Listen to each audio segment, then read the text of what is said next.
call them sparrows. That's what she is.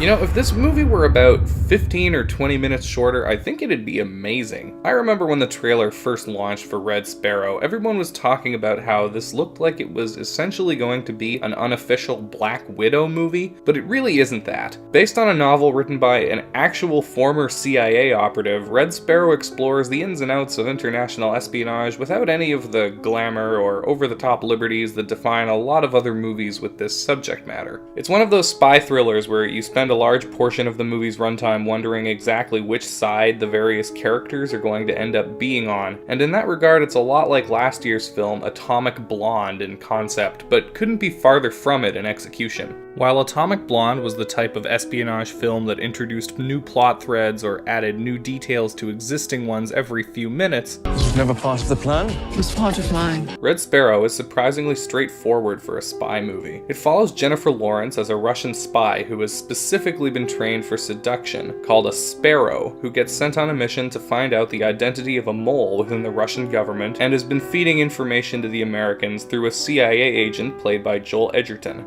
And that's about it for the overall plot. Obviously there are some twists and turns along the way, and the first act of the film explores a great deal of setup with Jennifer Lawrence's character becoming a Sparrow and all of her training, but apart from that it's a fairly simple story. Because of this, like I said at the beginning of the video, I wish it was a little shorter in the second act. There were a few parts that dragged on a bit too long that create some pacing issues for me. On the other hand, I never really found myself getting bored, and for the most part, I thought that Red Sparrow was an engaging and enjoyable movie. It's an interesting take on the quote-unquote Bond girl femme fatale archetype that appears in a lot of spy films and what the life of someone with this job might actually be like in reality. This is probably the best performance I've ever seen Jennifer Lawrence give. You can tell she's really giving it her all in this film, which is fortunate since being mostly a character piece, a lot of your enjoyment with this movie is going to depend on how much the audience sympathizes with and roots for her character. In the trailer, she comes off as a little wooden, but that doesn't carry over at all in the actual movie once you have some more context for her character. The rest of the cast is good too. Joel Edgerton, Charlotte Rampling, Ciaran, Hinds, and Jeremy Irons show up and do about as well as you'd expect from such a great lineup. Though apart from Jennifer Lawrence, the cast member that really stood out to me was Matthias Schoenaerts. Is that how I say it, Schoenaerts? Schoenaerts. Schoenaerts.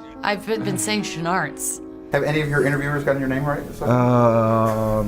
He doesn't even know how to say his name. I don't know, Schoenaerts or something? I don't even know how to say myself. So. Your parents didn't teach you? Schoenaerts. Yes, I want to say great, but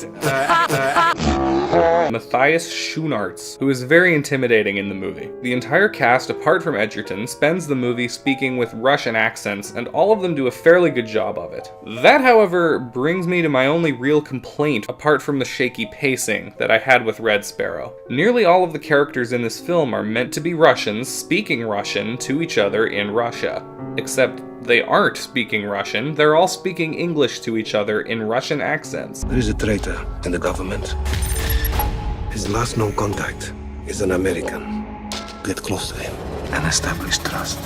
Having a cast of characters from a non-English speaking country speak nothing but English to each other is a big movie pet peeve of mine, and while I can mostly look past it in something like Black Panther, it annoys me to see it in a hard R movie like this, which in every other regard is going for absolute realism to forego having subtitles. Now, the rational part of my brain does understand that for the filmmakers to do this, they would have to have had a mostly, if not completely different cast with a lot less star power, and we would have missed out on the stellar performance by Jennifer Lawrence, but it still gets on my nerves. Besides being immersion breaking, it also creates a bit of a plot hole for me in that we're never given any reason to believe that Jennifer Lawrence's character speaks any languages besides Russian, and on a few occasions it's difficult to tell exactly what language a room full of people from different countries are meant to be speaking in context. We can't trust a word that comes out of her mouth. Like I said, I get why they did it, it's just something that bothers me. Overall though, I thought that Red Sparrow was a thoroughly entertaining film.